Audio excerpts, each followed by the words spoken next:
Assalamualaikum warahmatullahi wabarakatuh. Perkenalkan, nama saya Elsa Nurjana dengan NIM 241080202116 dari Prodi Perbankan Syariah kelas A. Di sini saya akan membahas tentang zaman sebelum Islam datang atau yang biasa disebut dengan zaman jahiliyah. Nah, di video ini kita bakal cari tahu bagaimana sih kehidupan orang Arab sebelum adanya Islam atau apa aja kepercayaan mereka. Nah, yang pertama itu ada geografi Semenanjung Arab. Jadi, Semenanjung Arab itu dibagi jadi dua wilayah. Pertama itu ada daerah pedalaman yang berupa padang pasir yang kering dan tandus. Orang-orang yang tinggal di sini itu disebut sebagai ahlu al-badwi atau penduduk pengembara. Nah, yang kedua itu ada daerah pantai yang subur karena hujannya itu teratur. Nah, daerah ini cocok untuk bercocok tanam, berkebun, untuk ditanam-tanami. Orang-orang yang tinggal di sini juga disebut ahlu al-hadar atau kedua itu ada penata asal usul bangsa Arab. Bagaimana sih asal usul bangsa Arab? Nah, bangsa Arab itu berasal dari ras Samiyah dan dibagi jadi dua suku. Pertama itu ada suku Arab Al-Baidah, yaitu bangsa Arab yang udah punah kayak kaum Ad dan Samud. Yang kedua itu ada suku Arab Al-Baqiyah, yaitu bangsa Arab yang masih ada sampai sekarang, yang terdiri dari keturunan Qahtan dan Adnan. Nah, keturunan Qahtan ini tuh asalnya dari Arabia Selatan. Ada juga suku Aus dan Khazraj yang mendiami Madinah. Mereka juga berasal dari suku Qahtan ini. Kalau keturunan Adnan ini disebut juga Arab Musta'ribah, yang artinya percampuran darah antara orang Arab asli yang mendiami Mekah sama pendatang, yaitu Nabi Ismail alaihissalam. Nah, dari keturunan Adnan ini muncul suku Quraisy yang kemudian menurunkan Nabi Muhammad SAW. Nah, bagaimana kepercayaan dan agama ada waktu itu? Nah, mayoritas bangsa Arab waktu itu tuh menganut agama wasani atau penyembah berhala. Jadi bangsa Arab waktu itu semuanya tuh menganut agama ajaran wasani atau mereka semua menyembah berhala.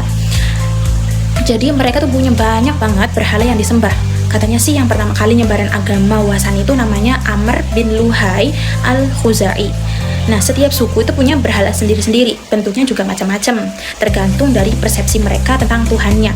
Tapi ada juga sebagian kecil bangsa Arab yang udah punya kepercayaan sama agama Yahudi, Kristen, atau Zoroaster.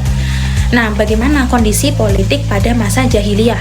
Di masa jahiliyah itu ada dua negara adik kuasa, yang kerajaan Bizantium, Romawi di barat, dan kerajaan Persia di timur. Tapi ada sebagian besar wilayah Semenanjung Arab itu merdeka, kecuali daerah utara yang dikuasai Bizantium dan Irak yang dikuasai oleh Persia. Nah, di kalangan orang Arab Badui itu nggak ada pemerintahan yang terpusat.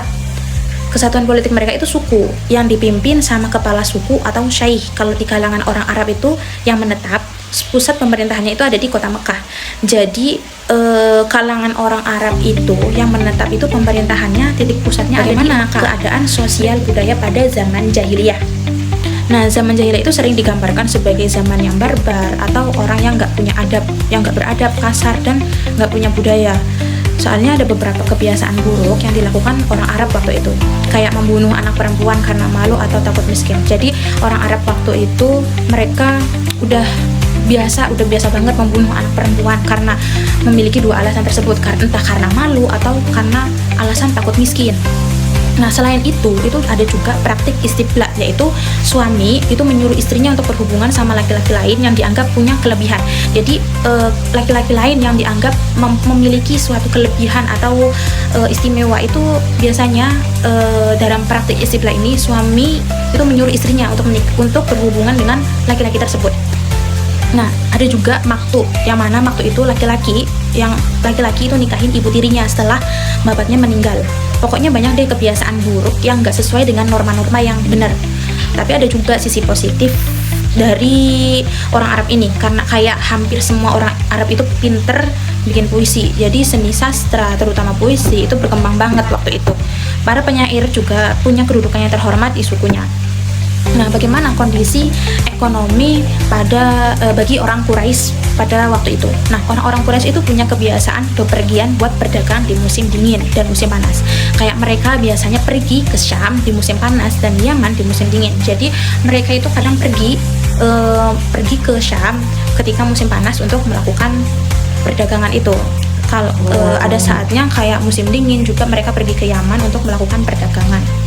Nah, Semenanjung Arab itu letaknya strategis banget, soalnya ada di jalur perdagangan antara Syam dan Tiongkok, China. Jadi banyak pelabuhan dan pos perbatasan yang ramai sama aktivitas perdagangan. Jadi intinya itu waktu itu Arab tuh dibagi menjadi dua bagian. Ada yang gurun, ada yang subur. Nah, orang Arabnya juga ada dua jenis. Yang mana kebanyakan mereka tuh menyembah berhala, meski ada juga yang ikut agama lain. Politiknya nggak terpusat, yang mimpin suku namanya Syaikh. Kehidupan sosialnya campur aduk, ada yang buruk kayak tadi yang udah jelasin, bunuh anak cewek itu udah hal biasa banget bagi mereka.